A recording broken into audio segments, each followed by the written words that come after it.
Who's been the most improved player this season for the Foxes, Kingy, for you? Because Barnes' name is the one that stands out. Yeah, I think obviously James Justin's had a brilliant season, has now been ended, unfortunately, with that bad injury. He would have certainly been up for that award. But Harvey Barnes as well, yeah, like you say, the improvement he's made, not just within his game, but his numbers as well. And I know with Brendan and his wide players, he speaks to them a lot about, he wants them to get goals, he wants them to get assists. You know, he doesn't just care about them creating chances. He wants numbers on the boards in terms of goals and assists and contributing to the team. And I know that Harvey's been working hard on that. He's been working hard as an end product, because when he first came back from his loan at West Brom, he was getting in these positions, but he wasn't always taking the chances. And now you can see that he's taking more of those chances. And I'm sure he knows himself that he's still got some things to improve on in terms of that end product. But with numbers like 12 and still a third season left, there's no reason why he can't get up into the high teenage figures and try and push himself for an England call up in the summer. I want to ask both of you, but I'll go with you first, JMO. One thing which has haunted Leicester, particularly ever since they won the title, was the ability to hold on to some of their best players. Now, of course, Vardy's been there the entire period. I think recently Jamie Carragher called him the greatest ever signing in the Premier League, if not in football history, which is a big shout, I know, but he's still at the club, still making an impact. But they saw Kante leave. They saw, at the time, Drinkwater was a key player. He left. Let's not forget Mahrez as well over at Manchester City. Do you feel that they're in a position now, JMO, where Leicester are able to hold on to their stars longer than what they've been done in the past? I'm thinking Tielemans, I'm thinking Barnes, I'm thinking Ndidi amongst the players I'm mentioning. I think so, yeah. I mean, when you look at when Leicester won the league, of course, because it was such a shock, I think it was easy to sell your top players, because no one expected Leicester to reproduce that kind of form. I think that's fair to say, Kingy. Maybe I'm being a little bit disrespectful, but it was kind of like, wow, we've done it once and we'll be happy just to stay in the Premier League from now on. I mean, any successes I've had, Portsmouth, getting into Europe, it was kind of like, wow, we're in the heady territories of the unknown here, and therefore they accept that just one experience. But now with Brendan Rodgers, and I think Brendan Rodgers was the key to this, in the sense that they've got a manager who has, yes, in different leagues, he's got success as winning. He's been so close with Liverpool in the Premier League. When you talk about the top players, you've still got Schmeichel in there, who was fundamental in the promotion from the Championship to the Premier League. I think that Championship winning side, I think there's 7 of them still involved in that Premier League winning side. So, or six or 7 of them had been around that both sides. So now they can keep hold of Tielemans, younger play, Barnes, as you say, Vardy, who's, I don't know if he signed his life away to Leicester, but I'm sure he will be, especially if he's the best signing in Premier League history. But, you can see this squad staying together. I think Brendan Rodgers, and we're talking about Liverpool's collapse after the football restart, or whatever the term was.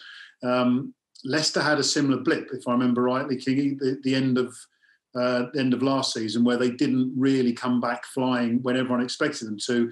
Now they're in a position where, second, albeit for a few hours, but now they're in a position again where they're threatening to challenge the top of the table. So why would you want to move? Kingy, we'll love your thoughts on that, because you were still part of the club as well during Project Restart, weren't you? You were still there or thereabouts? Yeah, no, I think certainly the desire for players to move on has always been that of Champions League or European football. I think that's what any player wants to try and achieve. And where Leicester are now continually challenging for those sort of prizes, that sort of position in the table, then they probably see it as no reason to go and try and find that anywhere else. Like you say, that we've mentioned the players you have already. Obviously, Harry Maguire did it. Ben Chilwell last summer did it. And obviously, Chelsea are now below Leicester in the league.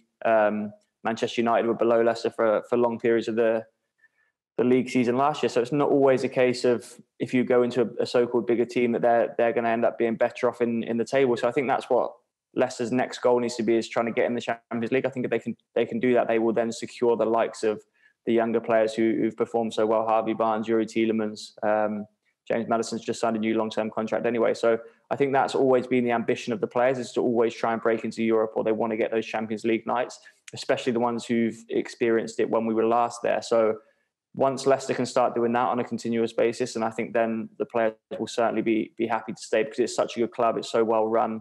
and they can see the improvement year on year that the team's making. And the most important factor for this, as well as that European football, is the manager and how good he is to work with. What about his future at the club? How important is it that he stays there, JMO? Because between winning the title and with Ranieri right now up until Rodgers, it seemed to be hit and miss with some of the managers. Kingy will know more about that, of course. Yeah, do you want me to go or do you want JMO to go first? No, I'll say it's massive that he stays. He's the key there. And the reason I've decided to answer here is because I've seen, like you say, the managers who came in that in-between period.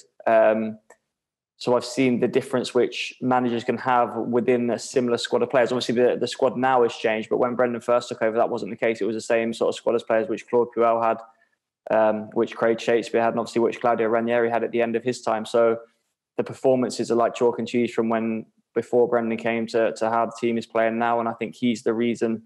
Players, they love working for him. His training is good. He's a good manager, and I think the lads are going to be happy to stay at the club as long as he is there, and he's the one who's put the foundations in place now for the team to really kick on and keep competing at the top of the table. JMO, you're taking it because you've worked as a manager now, as well as being a former player.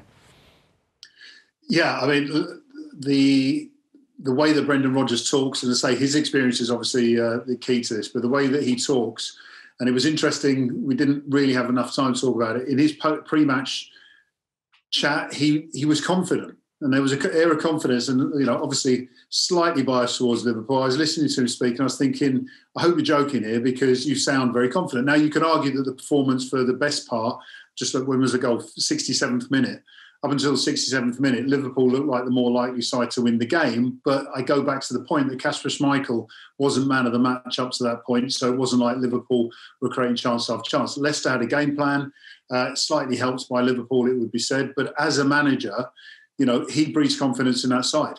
There was no point there watching the game where I was looking at Leicester players getting their heads down, feeling like they were overrun. We mentioned the injuries that Liverpool have had, but then put it into context with Leicester in recent weeks. There was no sort of despondent view from what I could see of Leicester players that they just lost James Justin, who's one of their best players, as you said, Kingy, this season, played every minute, whatever. When you've got a manager who can instill that confidence into a side, you need to keep it. The question is, you say, it seems a monthly thing that managers don't honour their contract. The question would have to be, where would he go? And before you say, I'm not suggesting for 1 minute that he's going to Anfield. Okay. I also want to know here, King, from your experience working with Brendan Rodgers and Claudio Ranieri. Now, when we look back at Claudio Ranieri, he's going to go down as a legend at Leicester because he won the title there, the 5,000 to 1 odds. We all know the story, and it is a remarkable achievement. But that side was largely inherited from Nigel Pearson beforehand. It didn't seem like a squad that was truly shaped by the Italian. In fact, he didn't last too long after the following season. But we look at Brendan Rodgers, and he's been there a little while now, and he seems to have built a squad more so in his image with the players that he's brought in, the style of football.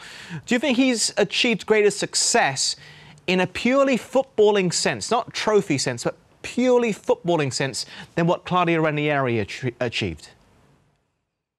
I mean, that's always going to be hard to answer because in a purely footballing sense, you want to win titles and you want to win trophies and you want to win games, which ultimately Claudio did. I think for the longevity of the club in terms of being in the top 4 or the top 6 of the team of the league, then Brendan has achieved more, for sure.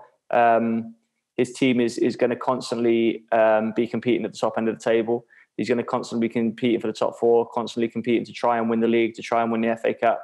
I think they'll always be in Europe while he's the manager because he's so hungry. His recruitment's been good. The players like Castagna they brought in this summer have really hit the ground running as well. So everything's looking up for the club. But I think it's always going to be hard to say he's achieved more than Claudio Ranieri while Ranieri has that trophies to his name and Brendan is although he's doing an unbelievable job for a club like Leicester to have them in the position where he is and the football they're playing and the level that they're getting to. Till he wins something of his own, I think it's always going to be Ranieri will be remembered for longer, I would say. Did you have a preference about who you worked with? I mean, everybody is entitled to their preference. I'm not saying one is better than the other, but you personally? obviously I played more under Ranieri, so the memories I'll have of him will always be high. But Brendan, I probably learned more, I would say, from seeing how he coached his team, how he wants his team to play. You're always learning, you're always opening your eyes to new things. For me, if I wanted to be a coach, when I finished playing football, I think the biggest compliment I can play him is I would want my own team to play like Brendan Rodgers, and I would try and be a manager like him. And there's not many other managers who I would probably have said that about. When it comes to Brendan Rodgers, he's always had this image, though, JMO, of, for fans of The Office, the UK version, Ricky Gervais, a very famous actor, comedian now. He's always had that sort of tag following him around. Even before, there was some comparisons made between him and Jose Mourinho because of his background at Chelsea when Mourinho was there, and then he didn't achieve the success he almost did at Liverpool, which was expected of him. Then he went off to Scotland and he was out of sight, out of mind effectively, but he dominated the league up there. Now he's come back to England and he's done exceptionally well with Leicester, almost got Champions League football last year. They're currently second in the table now, although Manchester United will be playing tomorrow, and should they win, Leicester will go back into third place. But do you reckon he's finally shedding that image, that comparison that dogged him throughout his career as a manager, JMO? I do. I mean, the interesting thing about there's two sides to this. There's more than two, but if I mention two, one is that the Liverpool experience was, I think, obviously so valuable for him, and not just because he got so close, but possibly because he, having got so close, realised not what to do. And if you remember when the Chelsea game occurred, I think Liverpool were on to break a record, a club record for consecutive home wins or something. And they went out for that game to win a game when they only needed to draw it. Jose Mourinho, from minute one, was not trying to win any game of football. He was quite happy with a 0-0 draw. And that sort of management decision to say, hang on, what do we actually need out of the game rather than what do I want to get out of the game, has held him in good stead in Celtic in the Scottish League. And just listening to him talk now as a Leicester manager, they've gone second, and he's telling there's the guy doing the interviews, there's a long way to go. He seems a lot more calmer in his position. Yes, he's not top of the league, but he is a lot more calmer in his position. And the second part to it is Leicester Football Club. You've got a football club here which the bond is so tight between the managers, the players. And when I spoke to Kasper Schmeichel a little while ago, he was talking about the relationship he has at that club. And for Brendan to be welcome in that environment, and Kingy, you obviously know a lot more about it than I do. Haven't been to the old training ground, seeing what they've set up with the training facilities there. It seems, dare I say, like a match made in heaven. Now, Manchester City will probably win the Premier League this season because Manchester City are that step ahead. But when it comes to qualifying for the Champions League, Leicester have an opportunity to do something. And with Brendan Rodgers at the helm, being as confident as he is with the backing of a club, then you would imagine that they are going to produce some very good things. Just to check, the image that's portrayed around the world of the David Brent stroke Brendan Rodgers comparison, it's not true, is it, Kingy? You would know firsthand, of course. It's nothing like that. He didn't pull out the envelopes at the start of training or anything. No, I've never seen anything like that. No, I think it's just, social media and stuff these days, things circulates quickly, doesn't it? So he knows about it, though, because he's mentioned it himself before, so he does know about it. What did he say? Yeah, no, it's not like that. I can't really remember. It was on a pre-season trip a couple of years ago now, and he was just saying about, have the lads seen it and stuff like that? Because, like I say, he's such a good guy.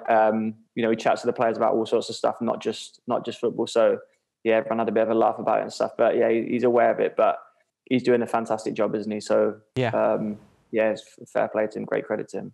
As long as he didn't dance like Ricky Gervais did in The Office, or pull out the envelopes like we saw in the Liverpool documentary. Not sure if you remember that, but it's quite heavily scrutinised at the time. I'm not sure if it's a tactic he would re-employ once again. But just to give a little update, there's a game which has already kicked off. Crystal Palace Burnley. Now, Crystal Palace